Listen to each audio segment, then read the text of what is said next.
उनके परिवार यहाँ पे जो है उन सबको मैं स्वागत करना चाहूँगा और साधुवाद देना चाहूँगा।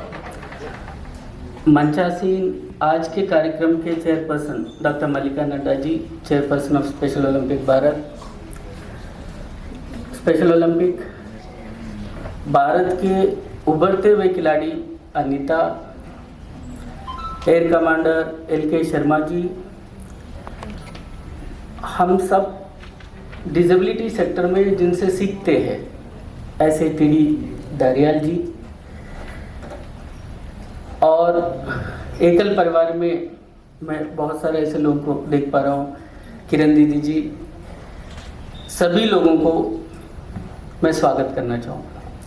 मुझे बहुत अच्छा लगा कि बहुत कम समय में स्पेशल ओलंपिक भारत ऐसा एक प्रयास, मुझे ऐसा लगता है कि 1-1.5 दिन पहले इसकी परिकल्पना हुई होगी और इतना जल्दी हम सब इकट्ठा भी हुए। मैं केवल एक विषय रखना चाहूँगा कि ऐसा क्या है कि पिछले 40 सालों में मैं पहली बार देख रहा हूँ कि कोई एक व्यक्ति के लिए पूरा भारत उनका जन्मदिन मना रहा है। बल्कि इस बार मैंने देखा कि globally people are celebrating honourable prime minister's birthday.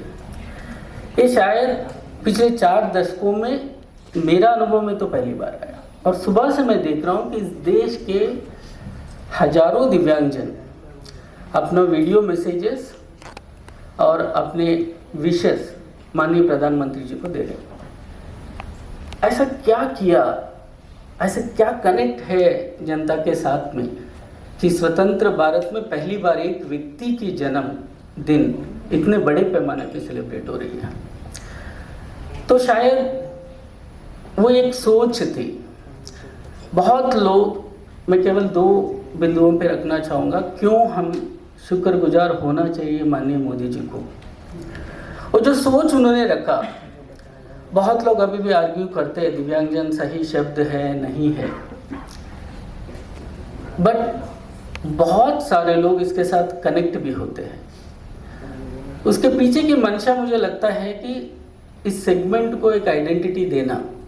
हम सब जो बिखरे हुए थे 21 डिसेबिलिटीज़ में, हर कोई एसोसिएशन बना के, हर किसी को अपना प्रॉब्लम ज़्यादा लगता है, और कहीं पे भी जाते हैं तो हम एक कम्युनिटी के नाते नहीं दिखते हैं।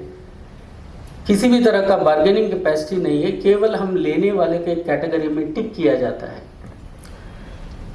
तो शायद माननीय मोदी जी को लगा होगा 5 से 7% जिस देश की पॉपुलेशन दिव्यांगजन हो और उनके परिवार, और लगभग 15% आने वाले 3 साल में वयोवृद्ध कैटेगरी में आने वाले, बाय डिफ़ॉल्ट वो दिव्यांगजन का कैटेगरी में ही आएंगे। हम माने ना माने, आज ये हम दिल पे लिख के जाए, हम सभी दिव्यांग हैं। अगर आज नहीं है, 5 साल के बाद होने वाले हैं। जो चश्मा पहने हैं वो भी दिव्यांग है, कुछ मानसिक रूप से है, कुछ 10 साल के बाद होने वाले हैं। और चौंकाने वाले आंकड़े ये भी बताते हैं, पिछले साल 12.7% of the people have become disabled just because of road accidents. Just think about that figure. दूसरी तरफ एक डिसरप्टर की मानसिकता है कि क्या हम सब इसको एक कम्युनिटी की तरह देखें, ताकि हम इसको स्वावलंबन यात्रा में इनको भी जोड़ सके। दूसरी तरफ पूरा भारत अपने आप को विश्व गुरु बनाने में तैयार है। हम सब यही नारे लगाते हैं, अपने अपने काम में इसी जोश के साथ काम कर रहे हैं कि भारत विश्व गुरु बन रही है। और यह सच्चाई भी है। डॉक्टर APJ अब्दुल कलाम जी ने कहा था 2020 के बाद भारत की दिशा और दशा बदलेगी और हम विकसित भारत में परिवर्तित होंगे। वही होता हुआ हम लोग देख रहे हैं, in spite of corona all those challenges. तो जब भारत विश्व गुरु बनेगा तो कैसे बनेगा? तो क्या 10 से 15% marginalise communities in this country, जिसमें दिव्यांगजन, वयोवृद्ध, तरह तरह के कम्युनिटीज़ आते हैं, अगर इनका पार्टिसिपेशन नेशन बिल्डिंग में नहीं होगी तो हम विश्वगुरु कैसे बनेंगे? विश्वगुरु कभी भी नहीं बन पाएंगे। इसीलिए माननीय मोदी जी ने सुगम्य भारत की बात की, इसीलिए उन्होंने सक्षमता की बात की, एबिलिटीज़ की बात की, नॉट द डिसेबिलिटीज़। हर किसी में एक खूबी होती है। अगर आप, बहुत सारे क्रिटिसिज्म भी सुनने को मिलता है, लेकिन मुझे अच्छा लगता है कि कहीं पे भी जाते हैं माननीय प्रधानमंत्री जी, आप देख रहे होंगे किसी न किसी एक दिव्यांगजन के अंदर का हुनर या आत्मनिर्भरता को उजागर करने की कोशिश करते हैं, उनके साथ एक सेल्फी लेते हैं और वो सेल्फी वायरल होती है। उसके बाद हजारों लोग आजकल दिव्यांगजन को ढूंढ रहे हैं कि ऐसा कौन दिव्यांगजन है जिनके साथ में मुझे आइडेंटिटी बनाना है।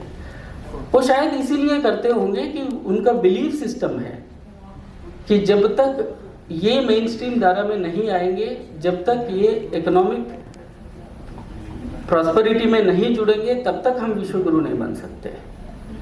दूसरी तरफ उनको एक राह भी दिखाना था कि जो लेने वाली मानसिकता से देने वाली मानसिकता में कैसे जाएंगे। एक बार माननीय मोदी जी ने कहा था, अगर आपको कोई भी नौकरी में नहीं रख रहे तो आप नौकरी देने वाला बनो। बहुत सारे ऐसे दिव्यांगजन उद्यमी बने, केवल उनका एक एक शब्द से प्रेरित होकर बहुत सारे ऐसे प्रकल्प बने और वो सब प्रकल्प अभी रिजल्ट्स के रूप में देखने को मिल रहा है। बहुत जल्दी एसओपी भारत के साथ हम सब लोग मिलके कुछ ऐसे आयाम भी खड़े करने वाले उद्यमिता के इसमें लगभग 3 साल पहले इसी विजन के साथ प्रेरित होकर एक संगठन की घटना हुई जिसका नाम आइडिया है, इंक्लूसिव दिव्यांगजन एंटरप्रेन्योर एसोसिएशन, जिसका मिशन है कि 5000 दिव्यांगजन उद्यमियों को देश में आने वाले 5 साल में खड़ा करना है। तो एसओपी भारत टीम के साथ मिलके ये डॉक्टर मल्लिका नड्डा जी का विजन था कि हम स्पोर्ट्स के क्षेत्र में क्या कर सकते हैं। जो स्पोर्ट्समैन सीमित समय तक खेल खेलते हैं लेकिन उसके बाद रेस्ट ऑफ द लाइफ में वो किस तरह का बिजनेसेस कर सकते हैं, किस तरह का व्यवसाय कर सकते हैं या किस तरह का एम्प्लॉयमेंट के साथ जुड़ सकते हैं, क्या हम इसके बारे में सोच सकते हैं। तो हम लोग कुछ एक्सपेरिमेंट इसमें पायलट करने वाले हैं कि क्या क्या ऐसे उद्यम हो सकते हैं। केवल आपका प्रेरणा के लिए मैं कहूँ, आज इस देश में जो सबसे बड़ा दिव्यांगजन उद्यमी है उनका टर्नओवर है 130 करोड़। ये फिजिकली विजुअली चैलेंज है। और एक और उद्यमी केवल एक कैंडल्स के माध्यम से पूरा विश्व में छाए हुए हैं, सनराइज कैंडल्स के नाते उनका टर्नओवर 46 करोड़ है। बहुत सारे ऐसे उद्यमी हैं जो माइक्रो एंटरप्रेन्योर्स बन के, केवल दिल्ली और एनसीआर में जो प्रयास हम लोगों ने किया, एसएचजीस में महिलाओं ने जिस तरीके से सफलता दी, उसी तरीके से अगर दिव्यांगजन साथी के साथ अगर हम उनको ट्रस्ट कर सकते हैं, उनके ऊपर हम कोई भी व्यवसाय बिल्ड कर सकते हैं, तो वो जरूर सफल होंगे, ये साबित हो रही है। पिछले 1.5 साल में लगभग 300 से ज़्यादा दिव्यांगजन उद्यमी 20 जिलों में अपना उद्यम लगा चुके हैं।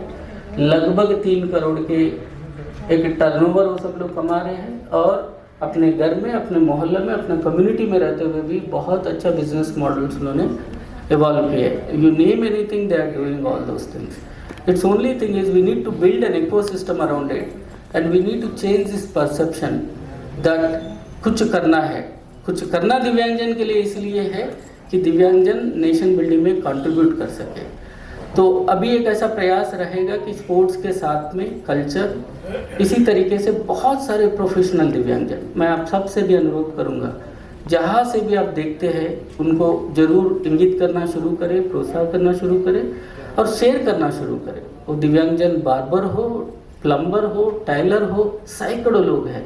दिल्ली में केवल हम 50 दिव्यांगजन बार्बर्स को आइडेंटिफाई कर चुके हैं 1 महीने के अंदर, and they are doing amazing work. अपना स्वाभिमान के साथ 25 से 30 हज़ार रुपये महीना कमा रहे हैं। ई रिक्शा चालक दिल्ली में लगभग 40 लोग हैं जो बहुत सफलता से काम कर रहे हैं। तो बहुत सारे ऐसे उद्यम हो सकते हैं जिसके अंदर ये कर सकते हैं। तो मुझे लगता है कि जो सबका साथ सबका विश्वास की बात माननीय प्रधानमंत्री जी ने कही, ये दिव्यांगजन कम्युनिटी को अच्छा एक पॉजिटिविटी आई है कि हम भी कुछ कर सकते हैं। तो इसलिए शायद इतने ज़्यादा पैमाने पे लोग उनका बर्थडे को सेलिब्रेट कर रहे हैं। हम लोग भी चाहेंगे कि उनका जो विजन है, हम सब मिलके कुछ ऐसे छोटे छोटे प्रयास के नाते, मतलब उनका बर्थडे भी सेवा दिवस के नाते मनाया जा रहा है। तो मतलब सेवा ही परमो धर्मः, इस धारणा के साथ अगर हम सभी केवल एक दिव्यांगजन का जीवन में दिव्यांगजन साथी बन सकते हैं और उनका जीवन में कुछ परिवर्तन ला सकते हैं, इससे बड़ा अपने लिए सेटिस्फैक्शन कुछ और नहीं होगी। मैं साधुवाद देता हूँ एसओपी भारत के टीम को और डॉक्टर मल्लिका नड्डा जी का इस विजन को। आने वाले समय में हम सब लोग मिलकर बहुत सारे ऐसे कार्यक्रम जरूर करेंगे। बहुत बहुत धन्यवाद।